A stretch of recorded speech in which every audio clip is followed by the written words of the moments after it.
Good morning, good morning, good morning. It is July the 29th, Monday, 6:25 a.m. Yes, it is. Okay, I gotta say something right quick. Okay, I'm listening to something and it's talking about I don't exist, but the avatar exists. The real me is what people don't know. Only I know the real me. Only I know what the real me can bring into my existence, my reality. But the thing is, why I'm talking about this is I had a dream last night and I woke up. Well, I was aware. I'm gonna just say that. That's what waking up is, being aware. I was in this location, right? It's like I was under something, like in a parking deck or something. I don't know, but it was on the lower level. But the thing is, within the dream, it's like I was on a bicycle, but in a car, both at the same goddamn time. I'm like, how the fuck that's possible? But anyway, when I was trying to pull off, whatever the fuck it was, because it felt like a bicycle, but it seemed like a car, it was something coming at me. And I told myself, I said, this ain't real, this ain't real, this ain't real. And I woke up, and that's when I was back in my bed. But anyway, I also got a phone call from Buddha. He was like saying he couldn't do it no more. How I knew he called is because I seen the voicemail thing just pop up there. It was around 2 something this morning. So I didn't sleep. I slept, but it was like on and off, on and off. But the thing is, why I want to talk about this is because, like I said, the avatar is what other people can experience. You know what I'm saying? Nobody can experience the real you unless you become aware of the real you to allow others to experience. And it's only so much that you can allow others to experience based upon your awareness of self, you know? So I get it. You know, that's why they always talking about tapping into, you know, your altered ego, you know, tapping into that superhuman, tapping into that inner God, because that's the real you. But it's only based upon your awareness. You have to realize that this exists within you. Every awakened moment is only a moment that you are aware of. And a lot of awareness is due to the programming. That's why I'm releasing things from myself and putting in more better programs so I can live a better reality. Because the more you remain trapped in the, how can I say, societal or the normalized programmings, you're going to have certain thought processes, certain ideas, certain emotions due to the fact that you are the one conjuring up, you know, these thought processes. Whether it's, you know, past memories or you thinking about your future and how you feel like things are going to work out for the better, you know, you thinking about, you know, what's in store for you for the month, for the year, for the years to come. These are the things that a person who has a positive outlook on life, this is what they do. I'm trying to stray away from the negative talk because a lot of people, if you pay attention to your life and the results you're getting and the things that are serving you or the things that are resisting you or the things that are making things a struggle in your life, that can go for the thought process you having, then that automatically tells you, you know, what spectrum you on when it comes to, you know, the negative and the positive. That's self-explanatory. But yeah, I was like, oh my goodness, she right. You only is experiencing your consciousness, your awareness. That's all you can experience because everything is happening from the mind. And the mind is an inside job. It's not an outside thing. It's nothing external about your mind. That's always inner. And so I had to say this because I'm like, wow, you right.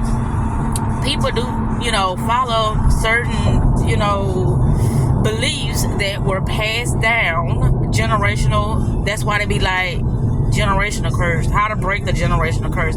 The first thing to do is start changing your reprogramming your motherfucking mind. That's how you change generational curses.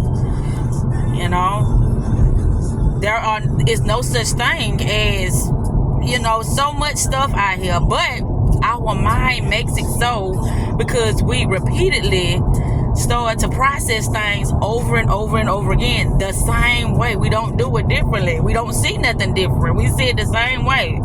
So that's why if a person look at my life and say, damn, Zakita or Kiki done changed her life drastically, it's because of my mindset.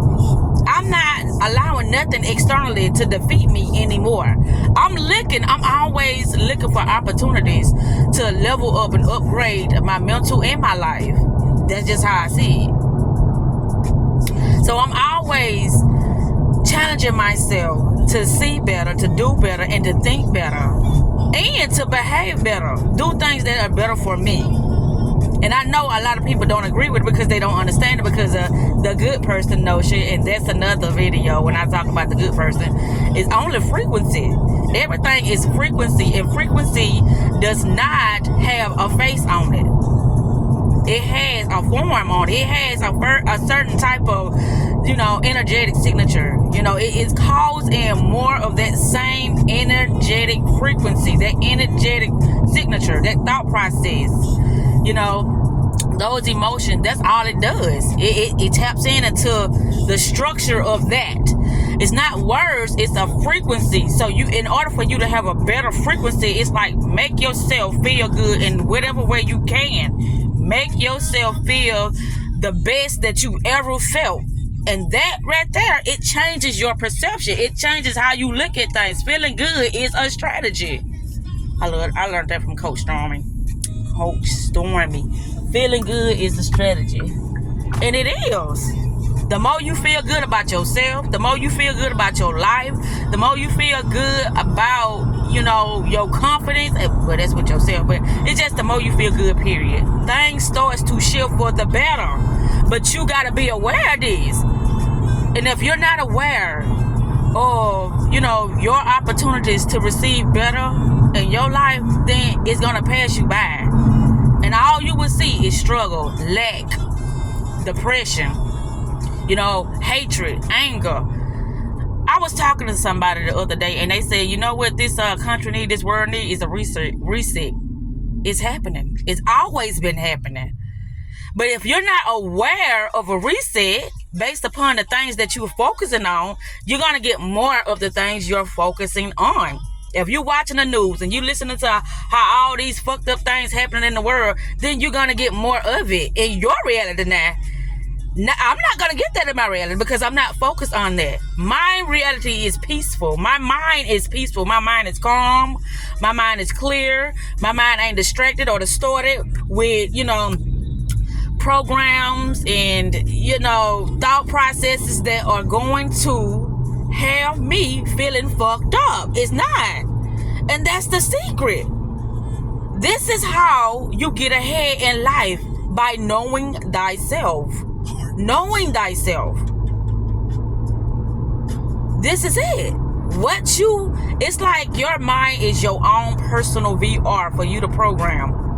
And the more you doubt that your mind is your mind alone, the more you are, easily accessible to allowing other people program your mind for you to react the way they need you to react, so you can, participate in their reality. And that's all it is. That's why I said, so I talk about these things all the time, about how when you go into a building or when you look around, those are only consciousness, meaning things that people were aware of, the idea that they brought into reality. If they didn't have that idea, they couldn't bring it into reality. This is what you see. And they put a name on it. They put a meaning on it. They did. Not you did. They did. And we accepted it as our program. And that's how it works. Once you understand that you can put names on things within your reality, within your programming, then you will change stuff in a drop of a dime. It will happen so instantly that you will be like, wow, this shit works like magic. But it's a simulation, a replica, a mirror of what's happening within your own mind. And that's what makes this so fucking brilliant. Everything is happening because of how we believe or think or know we are. Knowledge of self. I'm going to cut this off because I'm headed to the JLB. But yes, this was an awakening on top of an awakening. I'm like, oh, I was like that to myself. Oh shit, she right. You can't receive something you're not aware of, or you cannot understand something you're not aware of. That's why I was like, when I was younger, why people always hurt me? Why they don't love me? Why? That's external. I'm putting a responsibility on somebody else to love me, on somebody to provide for me, on somebody to show me the way to my world, my dreams, my happiness. No, you have to take your power back and say, fuck that shit. This is my mind. And my mind, my inner God, my superhuman powers are going to get shit done for me from this day forward. And that's how I look at it. And that's how I've been changing shit in my life. Because no matter what I see, no matter how I love this individual, I say, you don't know. That limited mindset is about to cause so much chaos and destruction in your life and you don't know it. Because you don't control nothing but yourself. And the moment you think you control something outside of yourself, that's a big no-no. You can influence something, but you can't control it. And that's the thing that I became aware of. I became aware of what a narcissist is. I became aware of what manipulation is. I became aware of what deception is. I became aware of what a false matrix is. I became aware of so many things. And that's why I perceive things the way I perceive it, because I'm aware. And it's so much stuff that I'm not aware of. But that's okay. Because I'm still getting shit done. And with that said, self-love is the best love and self-care is the best motherfucking therapy. Y'all have a beautiful, beautiful day.